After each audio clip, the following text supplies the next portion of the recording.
In 2015, anxiety disorders were the most common kind of mental health problem and, overall, one of the biggest burdens of illness in the world. A major study conducted in 2012 by researchers at the University of Queensland, surveying nearly 500,000 people across 91 countries, suggested that, globally, 1 in 13 people suffer from clinical anxiety.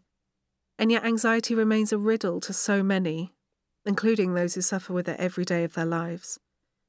There are things we do know. We know that anxiety is not a tangible other, an infection, or something that buzzes around us waiting to sting. For some of us, though, if the right confluence of factors is at play, our normal responses to the stressors of life, which include anxiety and fear, can become dysfunctional. The fight-or-flight response is a part of every human body's acute stress system and is at the root of how we respond to fear and stress. This handy reflex works by stimulating the heart rate, dilating air passages, and contracting blood vessels.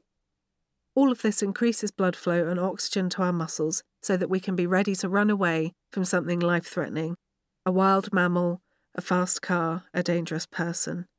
It's pretty important as physiological responses go. However, for me, and the millions of other people out there with clinical anxiety, the fight-or-flight system short-circuits. There are many factors that can contribute to this happening: genetics, trauma, drugs, hormones, physical illness. Although the exact cause of any anxiety problem cannot be isolated, we know that the response, one wired into our psyche as a natural, helpful response to life, ends up being unhelpful because it's triggered unnecessarily all the time. There are all kinds of metaphors associated with this short-circuiting, but I like the one about records. If we think of the brain as being like a vinyl record, pressed with grooves, which the needle slips into to play a track, it's often said that someone with an anxiety disorder has, for whatever reason, dug a series of grooves in their mind, which they slip into on a hair trigger of fear. We develop thought patterns, rituals, avoidances, and obsessions relating to where and how we've felt anxious before. And at the slightest threat of experiencing that anxiety again, the flight-or-flight response kicks in. As an example, there is a road in Dalston, East London, which I can't walk down without feeling a little itch in my gut. I had a very bad panic attack there once, which created a traumatic memory associated with that place, a groove.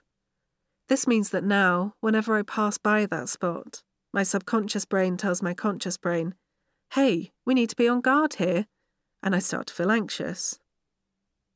I can't really do anything about this knee-jerk synapsing. It's happening at too deep a level. I can, however, control my response, which is something I've been taught how to do in cognitive behavioural therapy. For 15 years, though, I would respond to even the smallest niggles of anxiety with spirals of disastrous thinking. Oh, I feel really uncomfortable all of a sudden. I had a panic attack there once, on that corner.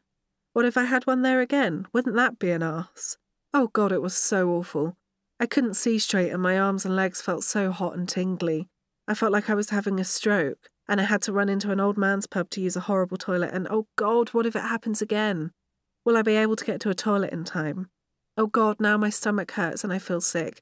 I hate feeling like this. Why can't I stop it?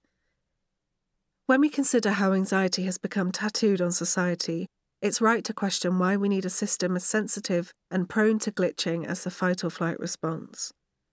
Charles Darwin, who was reported to have suffered from a crippling panic disorder for years, which often left him housebound, argued that, to a degree, it is highly evolved to be on alert most of the time.